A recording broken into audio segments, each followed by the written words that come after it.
শরৎচন্দ্র চট্টোপাধ্যায় তার নিজের সম্পর্কে একবার বলেছিলেন, সজ্জন সমাজে আমি অপাংক্তেয়। কথাটা কিন্তু ভুল নয়। সে সময় তথাকথিত ভদ্র সমাজে বহু ক্ষেত্রে তাকে অনেকেই পছন্দ করতেন না। তিনি ছিলেন সম্পূর্ণ অবাঞ্ছিত। শরৎচন্দ্র চট্টোপাধ্যায় একদিকে তিনি ছিলেন এক উচ্ছৃঙ্খল যুবক। দিন রাত মদের নেশায় চূর হয়ে থাকতেন। মদ না পেলে আফিমের নেশাতেও চূর হয়ে থাকতেন এবং অধিকাংশ সময় কাটাতেন রেঙ্গুন শহরের নিষিদ্ধ পল্লীতে। এটি লিখেছিলেন তার লেখক বন্ধু গিরীন্দ্রনাথ সরকার তার ব্রহ্মদেশে শরৎচন্দ্র বইটিতে। এটা ঠিক যে শরৎচন্দ্র চট্টোপাধ্যায় অত্যন্ত মদ্যপ ছিলেন এবং মদ না পেলে তিনি আফিমের নেশাও করতেন। দেবদাস শরৎচন্দ্র চট্টোপাধ্যায়ের প্রথম দিককার উপন্যাস। লেখা শেষ হয়েছিল 1900 সালে, কিন্তু প্রকাশনার বছর 1917 সাল। উপন্যাসটি নিয়ে শরৎচন্দ্রের দ্বিধা ছিল বলে দীর্ঘ 17 বছর প্রকাশ করা থেকে বিরত ছিলেন। উপন্যাসটি তিনি রচনা করেছিলেন মাতাল হয়ে এবং বন্ধু প্রমোদনাথ ভট্টাচার্যকে 1913-তে লেখা এক চিঠিতে শরৎচন্দ্র লিখেছিলেন, ওই বইটা এক্কেবারে মাতাল হইয়া বোতল খাইয়া লেখা। এই রকম উচ্ছৃঙ্খল জীবনযাপনের জন্য শরৎচন্দ্র চট্টোপাধ্যায়কে কখনোই সমাজ ভালো চোখে দেখত না। তাকে বলা হতো দুশ্চরিত্র এবং মদ্যপ। শরৎচন্দ্র চট্টোপাধ্যায় একবার তার কয়েকজন বন্ধুদের নিয়ে রেঙ্গুন শহরে সেখানকার একজন নামকরা পতিতার কাছে গিয়েছিলেন। সবাই গিয়ে দেখলেন মেয়েটির বসন্ত হয়েছে, আর তা দেখা মাত্রই তার বন্ধুরা সঙ্গে সঙ্গে সেখান থেকে চলে গেলেন। কিন্তু শরৎচন্দ্র মেয়েটিকে ফেলে চলে যাননি। তিনি প্রথমেই একজন ডাক্তার ডাকলেন এবং ডাক্তারের কথা মতো শুধু ওষুধ খাওয়ালেন না, তার দেখাশোনাও করলেন। তা সত্ত্বেও মেয়েটিকে বাঁচানো গেল না। তার সৎকারের ব্যবস্থাও তিনি করেছিলেন। এমনই একজন মানুষ ছিলেন শরৎচন্দ্র চট্টোপাধ্যায়। রেঙ্গুন শহর থেকে তিনি দুশ্চরিত্রের বদনাম নিয়ে কলকাতায় এসে বাকি জীবন তিনি এই দুশ্চরিত্রের বদনাম নিয়েই কাটিয়েছেন। তবে তাতে তার কিছু বিশেষ যায় আসতো না। আঁধারে আলো হলো শরৎচন্দ্র চট্টোপাধ্যায়ের গল্প নিয়ে তৈরি প্রথম সিনেমা। 1922 সালে এই সিনেমাটি তৈরি হয়। এটি ছিল একটি নির্বাক চলচ্চিত্র। শিশির কুমার ভাদুরী শরৎচন্দ্র চট্টোপাধ্যায়কে মনমোহন থিয়েটারে সিনেমাটি দেখতে আসার অনুরোধ জানালে শরৎচন্দ্র চট্টোপাধ্যায় ছবিটি দেখতে এসেছিলেন।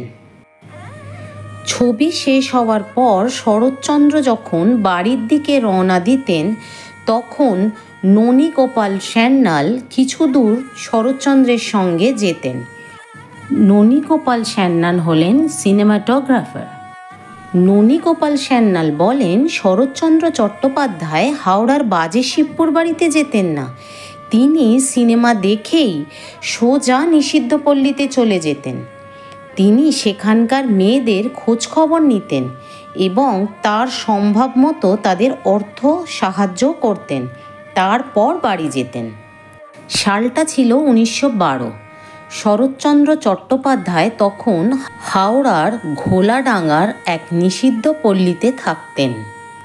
সেই রকমই একদিন সেখানে তার মামা এসে হাজির হন। তার মামার নাম ছিল উপেন্দ্রনাথ গঙ্গোপাধ্যায়। অনেক খোঁজ খবর নেওয়ার পর তিনি শরৎচন্দ্রের বাড়ির সামনে এসে দাঁড়ান। সামনে একটি মেয়েকে দেখে শরৎচন্দ্রের মামা মেয়েটিকে জিজ্ঞেস করলেন যে, শরৎচন্দ্র নামে কেউ এখানে থাকে কি? মেয়েটি বলে, ও দাদা ঠাকুর, হ্যাঁ হ্যাঁ এখানে থাকেন, আপনি ওপরে যান। শরৎচন্দ্রের মামা ওপরে গিয়ে দেখলেন শরৎচন্দ্র চট্টোপাধ্যায় এক মনে চরিত্রহীন উপন্যাসটি লিখছেন। উপেন্দ্রনাথ সেই দিন বুঝেছিলেন ওই নিষিদ্ধ পল্লীর মেয়েদের কাছে শরৎচন্দ্র ছিলেন দাদা ঠাকুর এবং অত্যন্ত শ্রদ্ধেয় একজন মানুষ। কি রেঙ্গুন, কি কলকাতা বা হাওড়া, যেখানেই তিনি গেছেন তিনি কাটিয়েছেন নিষিদ্ধ পল্লীতে, কিন্তু সেখানে তিনি খদ্দের হয়ে যাননি। নিষিদ্ধ পল্লীতে তিনি নিষিদ্ধ পল্লীর মেয়েদের কীভাবে দিন চলে সেসব জানতেন এবং তার যথাসম্ভব সাহায্য করতেন। যখনই তিনি সময় সুযোগ পেতেন তাদের সুখ দুঃখ বিপদ আপদ তাদের পাশে থাকতেন। তাকে দেবতার আসনে বসিয়েছিলেন এই নিষিদ্ধ পল্লীর সকল মেয়েরা। হরিদাস শাস্ত্রী একদিন শরৎচন্দ্রকে জিজ্ঞেস করেছিলেন, আপনি পতিতাপল্লীতে পড়ে থাকেন, লোকেরা তো আপনার নামে বদনাম দেয়, আপনি নাকি অসংযমী, উচ্ছৃঙ্খল। শরৎচন্দ্র চট্টোপাধ্যায় হরিদাস শাস্ত্রীকে বলেছিলেন, অত্যন্ত মাতাল অবস্থায়ও তাদের দেহের উপর আমার কখনো লালসা হয়নি। তার কারণ এই নয় যে আমি অত্যন্ত নীতিবাগীশ, আমি একজন সাধু বা আমি সংযমী। তার কারণ হলো চিরদিনই আমার একটা রুচিবোধ আছে, যাকে ভালোবাসতে পারি নে তাকে উপভোগ করার লালসা আমার দেহে কোনো দিন জাগে না। হরিদাস শাস্ত্রীকে তিনি আরও বললেন, প্রথম যৌবনে আমি একটা মেয়েকে খুব ভালোবেসে ফেলেছিলাম। ভালোবাসা নিষ্ফল হলো, কিন্তু সমস্ত উচ্ছৃঙ্খলার মধ্যে সে এসে চিরদিন দাঁড়িয়েছে আমার সামনে। শরৎ সাহিত্যে পতিতা মেয়েরা পেয়েছিল অমরত্ব। তিনি সৃষ্টি করেছিলেন চন্দ্রমুখী চরিত্রটি তার দেবদাস উপন্যাসে, পিয়ারিবাইজি চরিত্রটি শ্রীকান্ত উপন্যাসের। এরকম অনেক চরিত্রকে তিনি জীবন্ত করে তুলেছিলেন। আধারে আলো গল্পে বিজলি চরিত্রটিও তিনি প্রাণবন্ত করে তুলেছিলেন। শরৎচন্দ্র এইসব পতিতা নারীদের এমনভাবে তার গল্প উপন্যাসে তুলে ধরেছিলেন যে পাঠকদের কাছে সেই চরিত্রগুলি যে শুধু জনপ্রিয় হয়েছিল তা নয়, সেই চরিত্রগুলি হয়ে উঠেছিল সম্পূর্ণ সুন্দর এক একটি নারী চরিত্রে। সাহিত্যিক বলাইচাঁদ মুখোপাধ্যায় শরৎ সাহিত্যে পতিতা প্রবন্ধের ভূমিকাতে তিনি বলেছিলেন, প্রবন্ধের নাম শরৎ সাহিত্যে পতিতা না হইয়া শরৎ সাহিত্যে নারী হইলেই অধিকতর শোভন হইত বলিয়া মনে করি। কারণ শরৎবাবুর পতিতাগুলিতে পতিতা চরিত্র ততটা পরিস্ফুট হয় নাই যতটা হইয়াছে নারী চরিত্র। সাহিত্যিক মাখনলাল রায়চৌধুরী শরৎ সাহিত্যে পতিতা প্রবন্ধে বলেছেন, যৌবনের প্রারম্ভে সমাজে আত্মীয় স্বজনের দ্বারা শরৎচন্দ্রের মন সততই উন্মুখ ছিল, তাই সমাজের বাহিরে সন্ধান করিয়া বেড়াইয়াছেন স্নেহ মমতা। যখন যে অবস্থায় ছিলেন কোনো না কোনো নারী সকল সময় তাহার ললাটে স্নেহহস্ত বুলাইয়া দিয়েছে। দিলীপ কুমার রায়কে একবার শরৎচন্দ্র চট্টোপাধ্যায় চিঠিতে লিখেছিলেন, জীবনে যে ভালোবাসলে না, কলঙ্ক কিনলে না, দুঃখের ভার বইলে না, সত্যিকারের অনুভূতির অভিজ্ঞতা আহরণ করলে না, তার পরের মুখে ঝাল খাওয়া কল্পনা সত্যিকারের সাহিত্য কতদিন যোগাবে। সবচেয়ে জ্যান্ত লেখা সেই যা পড়লে মনে হবে গ্রন্থকার নিজের অন্তর থেকে সব কিছু ফুলের মতো বাইরে ফুটিয়ে তুলেছে। নিষিদ্ধ পল্লীর মেয়েরা কীভাবে এই অন্ধকার পৃথিবীতে এসেছিল এবং কী ঘটনা ঘটেছিল তাদের সাথে, এই সকল জীবন কাহিনী শরৎচন্দ্র চট্টোপাধ্যায় লিখে রাখতেন। রেঙ্গুনে থাকাকালীন শরৎচন্দ্র চট্টোপাধ্যায়ের বাড়ি আগুনে পুড়ে যাওয়াতে খাতাটিও আগুনে পুড়ে যায়। এই খাতাটিতে 700 নিষিদ্ধ পল্লীর মেয়েদের কাহিনী লেখা ছিল।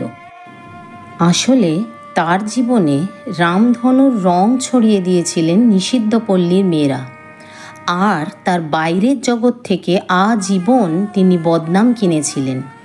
লোকে তাকে চরিত্রহীন বলতেও ছাড়েনি, যদিও এই বদনাম নিয়ে কোনো দিনই তিনি মাথা ঘামাননি। শরৎচন্দ্র চট্টোপাধ্যায় ছিলেন একজন সাহিত্যিক। সাহিত্য রচনা করতে গিয়ে তার মন যা করতে চেয়েছে তিনি তাই করেছেন। সাহিত্যিক মানেই হলো একজন স্রষ্টা। সৃষ্টিশীল মানুষের কার্যকলাপ জানা সাধারণ মানুষের অসাধ্য। তাই চরিত্রহীন বদনাম নিয়েও তিনি নিষিদ্ধ পল্লীতে দিনের পর দিন থাকতেন।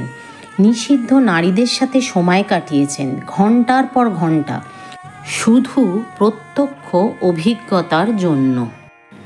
তাই শরৎচন্দ্র চট্টোপাধ্যায়ের পক্ষেই সম্ভব হয়েছিল নারী চরিত্রের মূল্যায়ন করে নারীর মূল্য এই প্রবন্ধটি লেখার। কথা সাহিত্যিক শরৎচন্দ্র চট্টোপাধ্যায় ছিলেন একজন মানবদরদী শিল্পী। মানুষই তার সাহিত্যে শেষ কথা। 1937 খ্রিস্টাব্দে শরৎচন্দ্র চট্টোপাধ্যায়ের যকৃতের ক্যান্সার ধরা পড়ে, যা তার পাকস্থলী পর্যন্ত ছড়িয়ে পড়েছিল। 1938 খ্রিস্টাব্দের 12ই জানুয়ারি শল্য চিকিৎসক ললিতমোহন বন্দ্যোপাধ্যায় তার দেহে অস্ত্রোপচার করেন, কিন্তু শেষ রক্ষা হয়নি। 4 দিন পর 16ই জানুয়ারি সকাল 10টায় শরৎচন্দ্র চট্টোপাধ্যায় শেষ নিঃশ্বাস ত্যাগ করেন।